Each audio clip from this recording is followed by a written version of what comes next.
Welcome to the Tech Egg. Don't get scrambled. Enjoy the video. You're signed in and ready.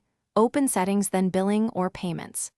Begin by selecting the account or subscription you'll update, because some services separate primary versus secondary methods. Enter the new card or bank information exactly as shown on the card or statement. Small typos cause declines. Once done, save but do not exit yet. Look for a confirmation prompt or verification step so you can complete the update immediately. Now add the new payment method or edit the existing entry. Pick the correct card type and billing address since mismatches trigger declines. Follow verification. Approve a microcharge, enter an OTP sent to your phone, or sign into your bank if prompted. Make the new method primary if you want it used for subscriptions and invoices, otherwise mark it as backup.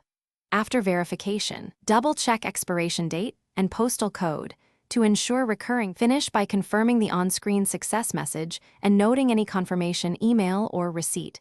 This proves the update took effect. If you see errors, try again in a different browser or clear cache, or use incognito mode to rule out extensions. If verification declines, contact your bank to approve the merchant or check hold limits. If problems persist, reach out to support with the transaction ID, error text, and a screenshot so they can trace and resolve the issue quickly. Thanks for watching. Consider subscribing if I helped unscramble your problems.